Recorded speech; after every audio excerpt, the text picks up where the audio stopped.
Salut Thierry, Bonjour Samarth. c'est quoi les trois bugs de freezing? Alors, les trois bugs dans le freezing. Les trois bugs dans le freezing, c'est un, l'inhibition de l'action, ça on en a parlé, c'est la définition même du freezing. Deux, c'est la répression des émotions. Et trois, c'est l'inversion de la cognition. Je vais te présenter les trois. Déjà, je te rappelle que le freezing, c'est quoi? C'est un blocage de l'énergie vitale à l'intérieur de nous qui va apporter des dysfonctionnements. Par rapport à ça, donc la première dimension, c'est ce qu'on appelle l'inhibition de l'action. C'est-à-dire qu'en fait, c'est la passivité, le figement, l'immobilisation.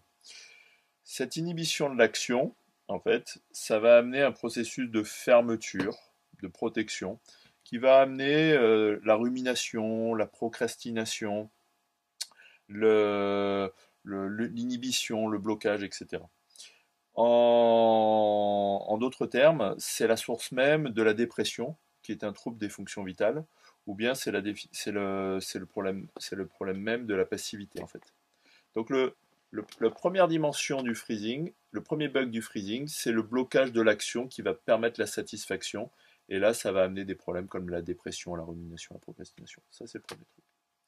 C'est-à-dire qu'en fait, ça bloque l'action nécessaire à la satisfaction. Donc c'est la première dimension. La deuxième dimension, c'est la répression des émotions. La répression des émotions, ça peut aller carrément de l'anesthésie émotionnelle et sensorielle à du clivage, c'est-à-dire qu'on est coupé du corps. Là, le deuxième bug, c'est qu'en fait, on se coupe de ses sensations, on se coupe de ses émotions, plus ou moins en fait.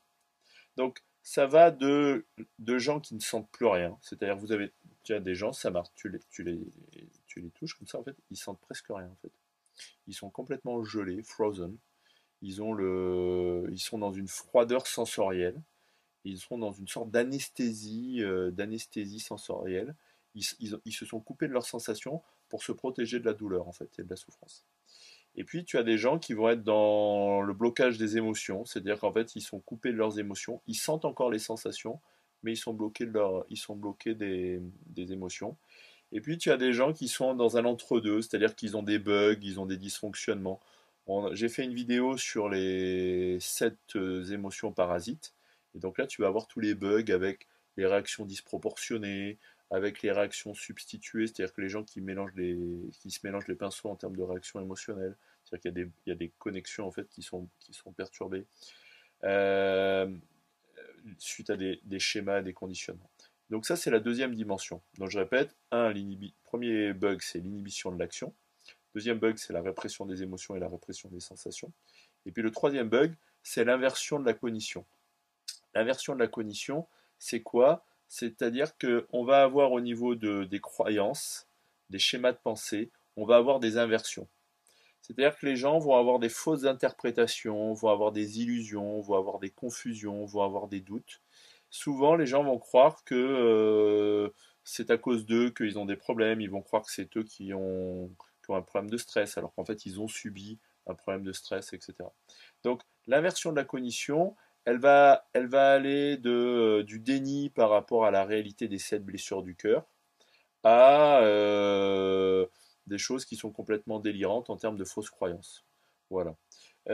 Par rapport à ça, j'avais sorti voilà, 2 livres.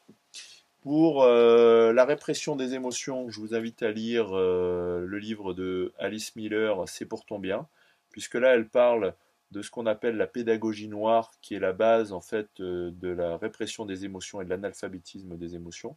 Alice Miller, elle est d'origine germanophone, et elle a écrit des livres qui sont mondialement connus. Et C'est pour ton bien, c'est un de ses best-sellers.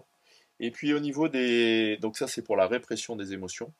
Et puis au niveau de l'inversion de la cognition, je vous conseille le docteur Suzanne Forward qui a écrit Parents toxiques, où là, elle parle beaucoup des fausses croyances et des faux schémas de pensée. C'est-à-dire en fait des conditionnements qui sont négatifs, où les gens vont développer des fausses croyances sur eux en croyant qu'ils sont mauvais alors qu'en fait ils ont été stressés, en croyant qu'ils sont méchants alors qu'en fait ils sont souffrants. Et donc là, ce sont Alice Miller et le docteur Suzanne Forward, ce sont vraiment deux références pour bien remettre les choses à leur place par rapport à l'impact du freezing et à ses conséquences en termes de répression des émotions, d'inhibition de l'action et d'inversion du bon sens et du bon goût. Voilà, ça marque pour les 3 bugs du freezing. Merci beaucoup. Je t'en prie.